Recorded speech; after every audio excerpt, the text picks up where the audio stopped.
video, you'll be educated on how to create a classic razor fade pompadour and how to shape a full-length beard. So I'm taking a half a horseshoe section now, so I can work on one panel, and then as I move on, I will continue on my horseshoe section and cut as I go. I'm going to start with the clippers. So I'm going to start working from the nape at a 45-degree angle with my clip over comb, and just keep moving up the head.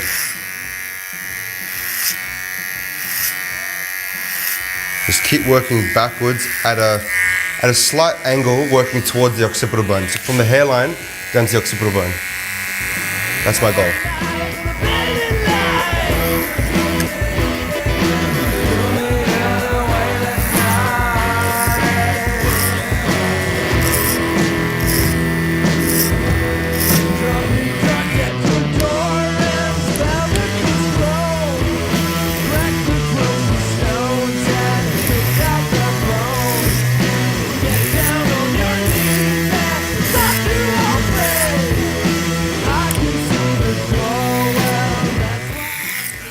And don't worry about if you miss any little bits or you cut little bits off here, because we're going to cut that off anyway. So just kind of work vertically with your comb just to really get a nice flat fade. So what I'm trying to do now is just getting rid of all the base hair that I don't need. Just hack it off and start with a clean palette. Now that I have my base guide in, I'm going to add a number 1 to my clipper guide and work upwards from the scalp.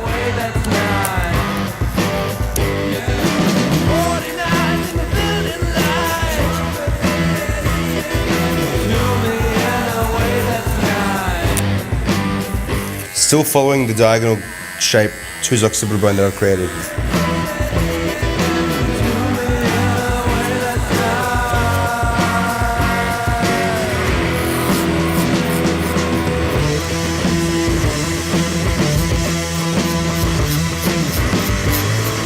The reason why I clip over comb before I do this is just to clean up my section, just so I can see what I'm doing.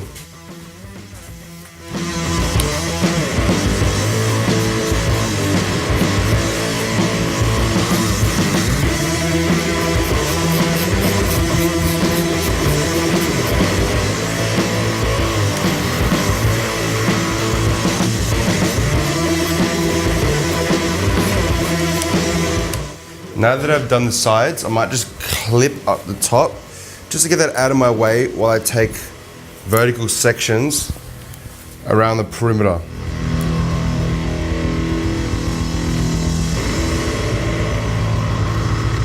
Now I'm just going to take a vertical section just to get rid of the majority of this bulk that I don't need either.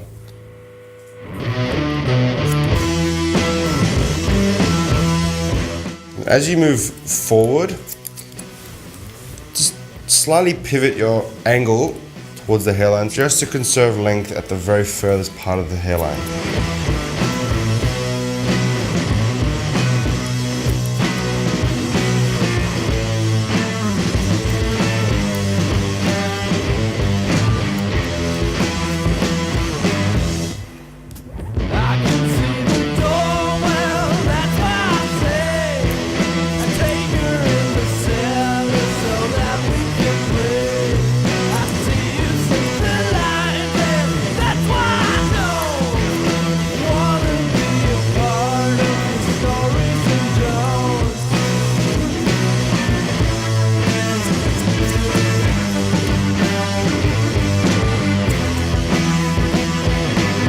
Now I'm going to scissor over comb this white line out of his hair.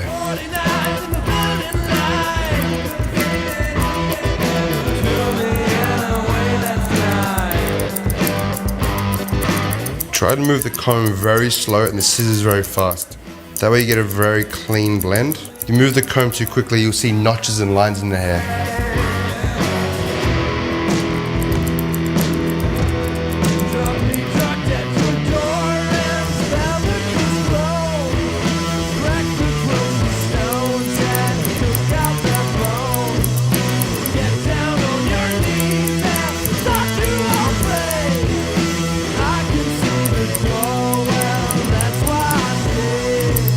Just keep working up, trying to create a square shape with the fade. Because he has very blonde, hair, it sticks out, it shoots out. So we've got to create that square shape up here.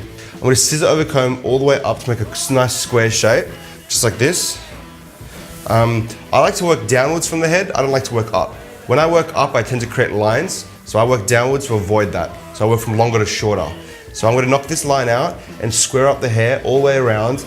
And then I'm going to grab a 0.5 and actually blend all of that into what I've already created. I like to keep the hair wet when I scissor over comb because I create shape when I scissor over comb. You know, so I'm creating shape all the way up here, a nice square shape. So constantly keep it wet, especially because it's a blonde head of hair, so it just dries up quite quickly. With the comb, drag it directly up. Don't veer in or out. And as you get higher in the scalp, you'll notice that you actually stop hitting the scalp. That's how you create a square shape, just directly up. Not in, not out, don't veer in any direction, just directly up.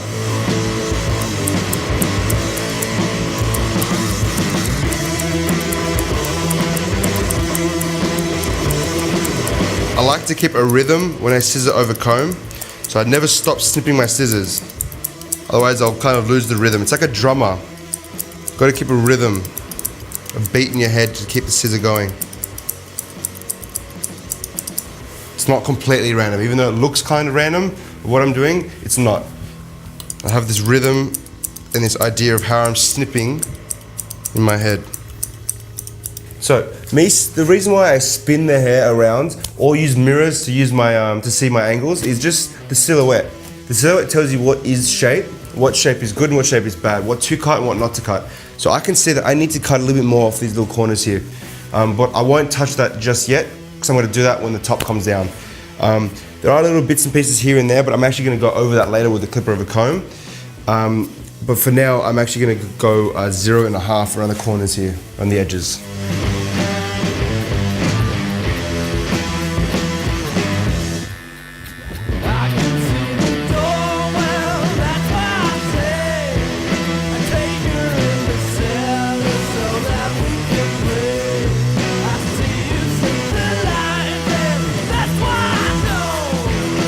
So I'm shaving the hair from the nape to the occipital bone, just right here. Just below the occipital bone. I do just below so I can actually fade to the occipital bone. So I'm creating a line just below, then I'm going to fade it just so I'm not going above the occipital bone, which will make the head go kind of in at a different angle. So this gives me the perfect square shape. So yeah, I don't want to go in on the round of the head, I want to go with the round of the head. So I want to go directly up from the most widest point of the head, which is right here.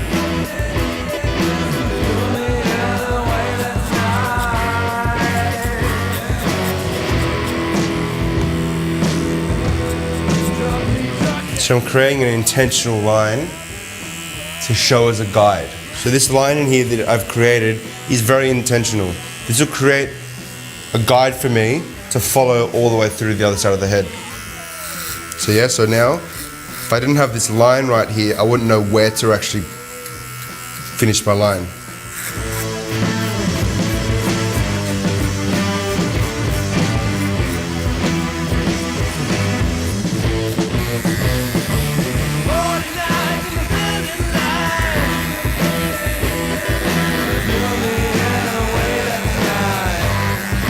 As a barber, I like to have more than just one pair of clippers. Each pair of clippers I have does something specific to my taste. It's kind of like a hairdresser with scissors. I also have many scissors myself, but I like to have, specifics. Everything has a specific role that I use it for. Some clippers use it just for beards, other for hair, other for fading. This just helps me.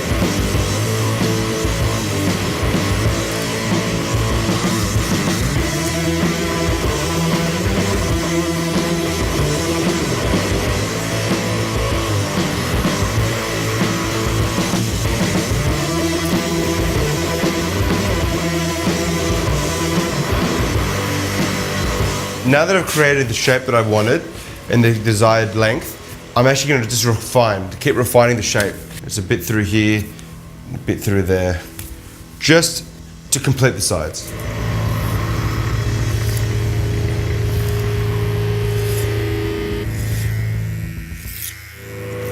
Clip over combing allows me to have more space to see what I'm doing. This comb is quite large. It gives me more of a canvas to work on. So I slide the comb in and I can see right now that there's a little bit of a weight line right there and I don't need to cut anything below. So it tells me where to start cutting hair. Yeah, if I do scissor over comb, it's a bit more of a refining technique directly up. So you have to go about your widths. This just gives you a cleaner canvas. More reliable. Much more reliable.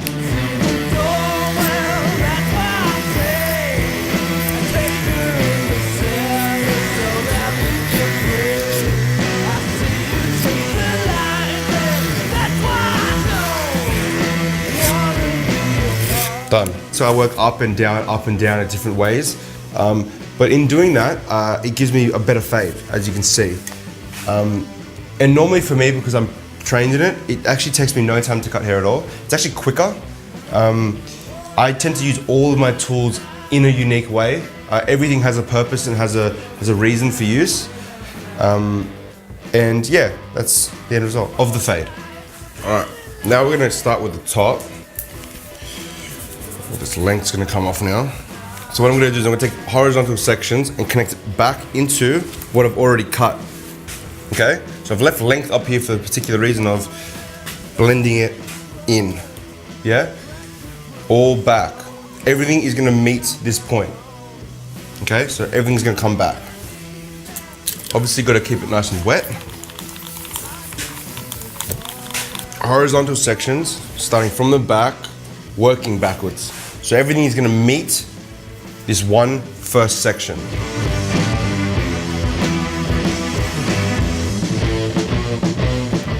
So I'm gonna point cut this to just help blend it in and add a bit of texture. Nothing too dramatic.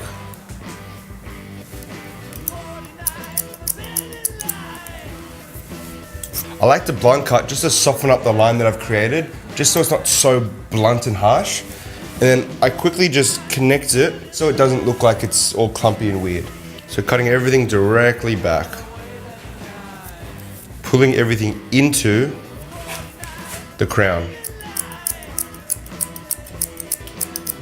to conserve length, obviously at the hairline. Okay, I like to create a focus point at the front, conserving the length here and eliminating the weight here. So I want the hair to come forward and back, a pompadour, where you want all the length in the front and the weight in the front, not at the back, not at the crown.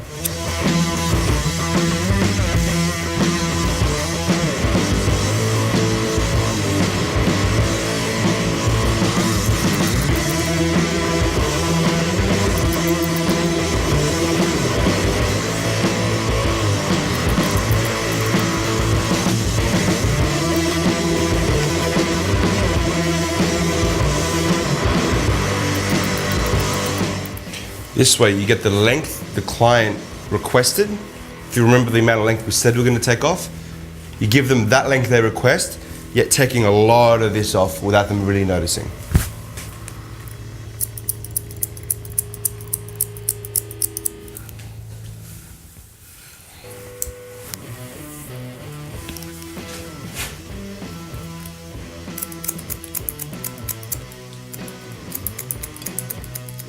Now that we've created the length, the desired length, I'm gonna go through this and take some of the bulk out, because obviously this crown area is a bit, a bit heavy.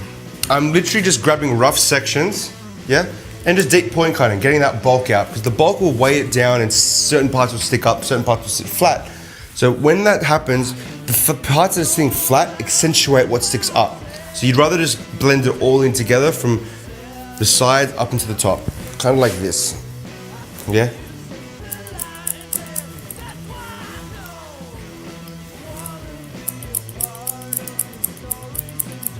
So by taking rough sections and deep point cutting, this will help blend in all the weight through here which is sitting flat and accentuating the crown. So what we want to do is we want to make it all almost using his crown and his cow's licks to accentuate the haircut. So instead of it sticking outwards this way, you want to keep cutting it to create the shape with it sticking out. Kind of very similar to Asian hair. Sticks right out, so you've got to almost manually cut the cow's licks to fall into a shape. This is when the visual aspect of cutting comes into play. This is not very technical. This is what I see and I cut. Mixing between scissor over comb, clipper over comb, and cutting through my fingers, I'm just gonna blend in the sides to the top, and you'll see what I'm about to do. If you notice how I'm holding my comb, my little finger is working as a guide, as a barrier between the hair. So I'm not using the comb, I'm using my finger to almost rise up away from the head as I move up. This will give me the creative shape that I desire, yeah? So you watch it, the pinky will push away from me. Gives me a bit more reliability with my comb.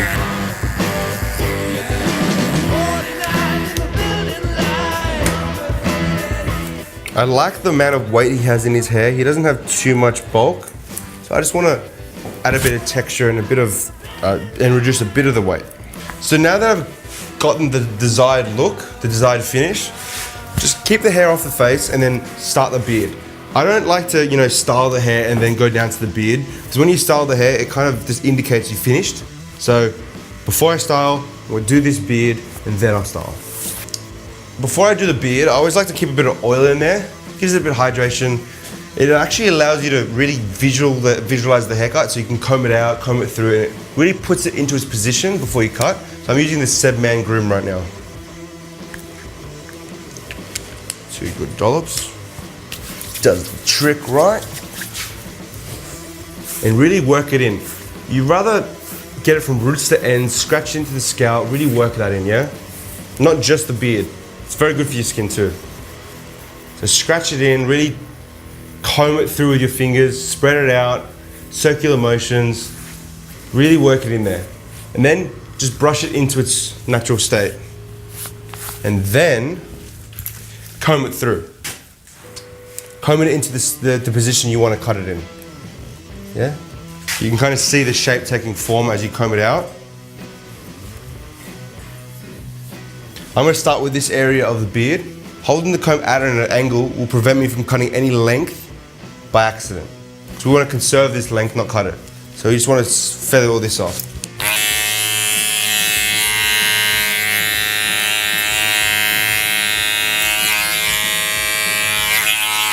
Okay, with the beard, I don't use guards, I freehand it. So I like to just shape it up like that.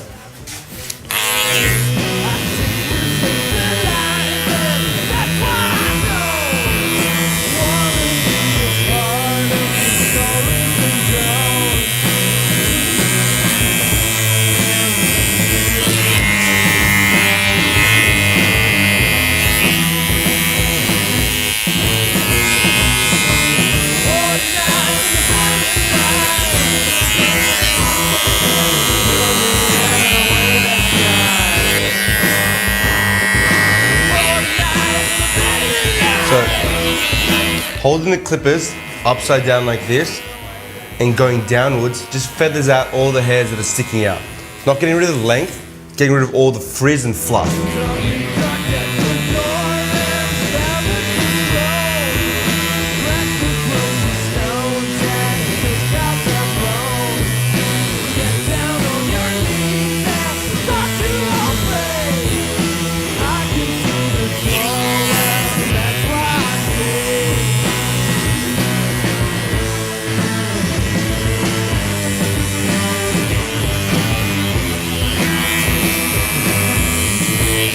Now I'm going to hot towel the scalp, just so when I put the blade over the skin, almost wipe it over the skin just so you don't cause any redness or any discomfort, and just slowly and briefly hold it over the nape.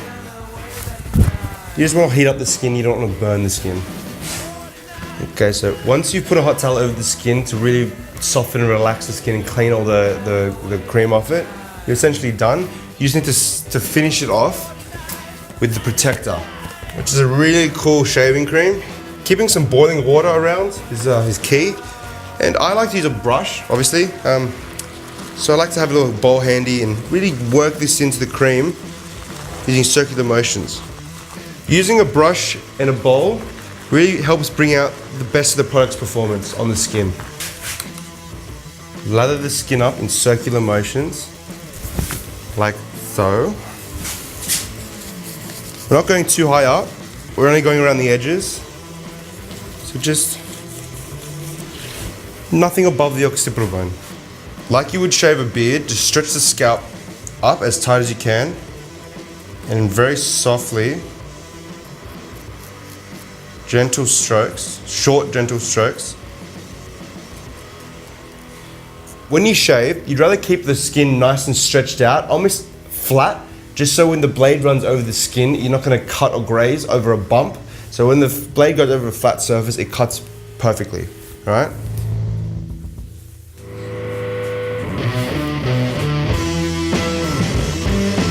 So move the client's head forward when you're working with the nape and stretch the skin down to make it extra tight.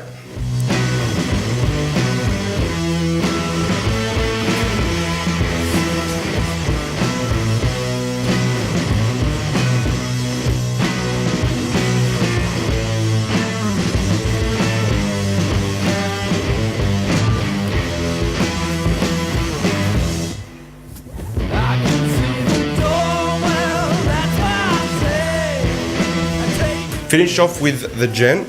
This is just going to stop the skin from getting any more red or any discomfort or cause any ingrowns or redness.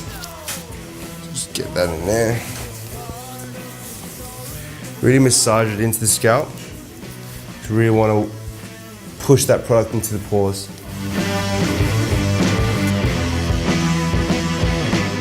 Now that that's done, what you have to do now is just blend in the scalp into the existing haircut, just with a pair of mini clippers.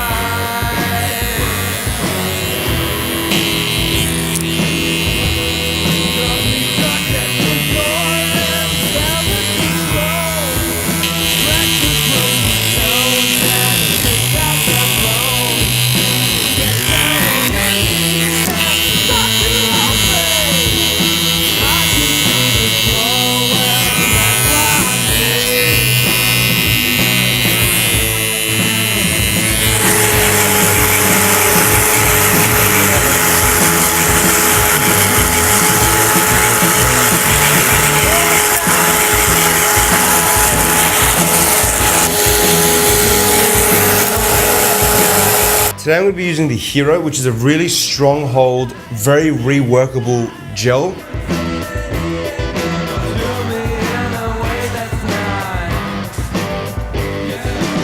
Really work it from roots to ends, get it all the way through, you don't want to miss any part.